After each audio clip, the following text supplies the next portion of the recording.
जब भी भारतीय शेयर बाजार में बड़े घोटालों की बात होती है तो कुछ नाम हमेशा सामने आते हैं। आज हम ऐसे ही एक नाम की कहानी को समझने की कोशिश करेंगे, केतन पारेख। ये एक ऐसे शख्स की कहानी है जिसे बाजार से बैन कर दिया गया, लेकिन जो फिर भी एक साई की तरह सिस्टम में लौट कर आता रहा।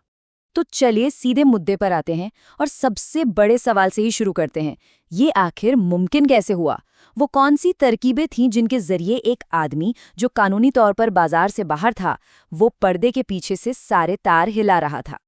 तो हुआ ये कि हाल ही में बाजार के नियामक संस्था यानी सेबी की नज़र एक बहुत ही अजीब ट्रेडिंग पैटर्न पर पड़ी। ये पैटर्न अमेरिका की एक बहुत बड़ी फर्म टाइगर ग्लोबल से जुड़ा हुआ था और इसने, कह सकते हैं, जांचकर्ताओं के होश उड़ा दिए। सेबी ने जो देखा वो हैरान करने वाला था। टाइगर ग्लोबल के कोई भी शेयर खरीदने से ठीक पहले कुछ भारतीय ट्रेडर्स वही शेयर खरीद रहे थे। अब देखिए, ये कोई इत्तेफाक तो हो नहीं सकता था। ये साफ तौर पर फ्रंट रनिंग का मामला था। मतलब अंदर की जानकारी लीक हो रही थी और इस खेल में करोड़ों रुपए बनाए जा रहे थे। 2.5 साल की लंबी जांच चली और जो सामने आया वो किसी जासूसी कहानी से कम नहीं था। पता चला कि सीक्रेट व्हाट्सएप ग्रुप्स पर बॉस और जैक जैसे कोड नेम से सारे निर्देश दिए जा रहे थे। फोन एक ही था, लेकिन सिम कार्ड लगातार बदले जा रहे थे ताकि कोई पकड़ ना पाए। लेकिन सबसे बड़ा सुराग, रात में इन सभी नंबर्स की लोकेशन एक ही जगह मिलती थी, मुंबई का एक घर। और फिर सारा शक यकीन में बदल गया जब एक सिम कार्ड केतन पारेख की पत्नी के नाम पर रजिस्टर्ड मिला और फोन की लोकेशन उनका मुंबई का घर ही निकली। जो 2001 के बाजार क्रैश का मास्टरमाइंड था, वही केतन पारेख एक बार फिर से गेम में था। तो आखिर ये केतन पारेख है कौन? इसकी सोच को समझने के लिए हमें थोड़ा सा टाइम में पीछे जाना पड़ेगा।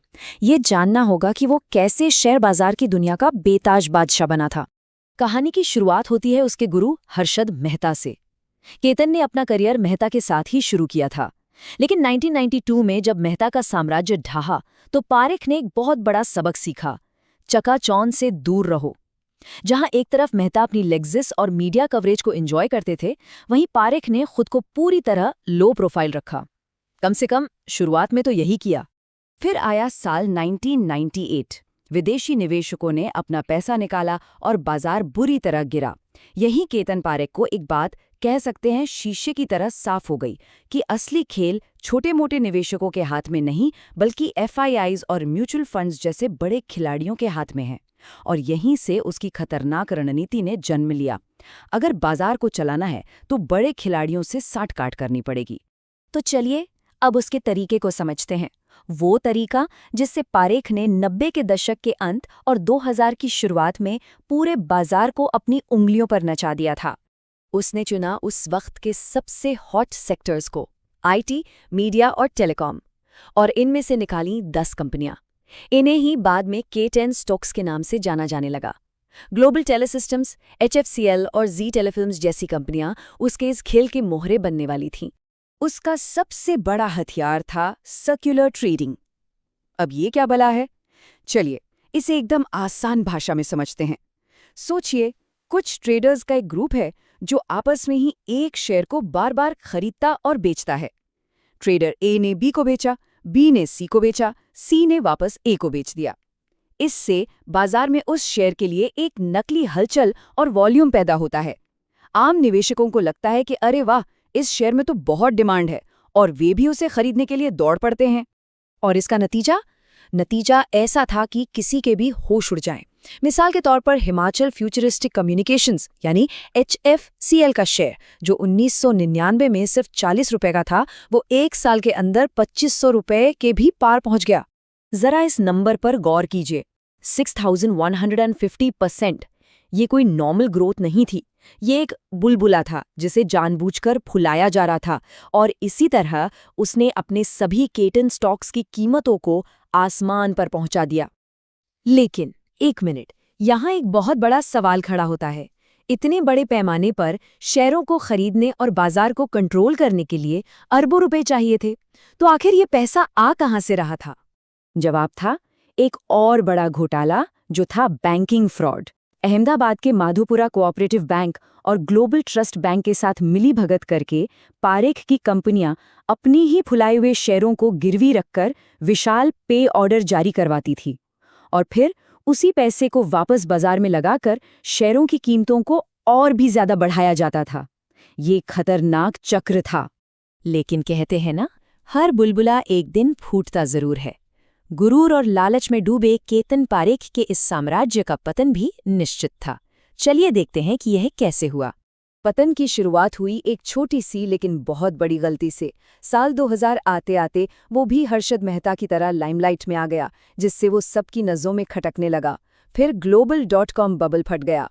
राधाकृष्ण दमानी जैसे ट्रेडर्स के एक बेयर कार्टेल ने उसके शेयरों पर हमला बोल दिया और आखिरी कील तब ठुकी जब माधोपुरा बैंक उसके पे ऑर्डर का भुगतान नहीं कर पाया और आखिरकार 30 मार्च 2001 को उसे गिरफ्तार कर लिया गया। गिरफ्तारी के बाद इस घोटाले का असली भयानक चेहरा सामने आना शुरू हुआ और साथ ही सामने आए कुछ गंभीर राजनीतिक विवाद भी। सबसे बड़ा झटका लगा माधोपुरा बैंक के हजारों जमाकर्ताओं को। बैंक ढह गया और उन आम लोगों की जिंदगी भर की जमा पूंजी एक झटके में डूब गई, जिनका इस घोटाले से दूर दूर तक कोई लेना देना नहीं था।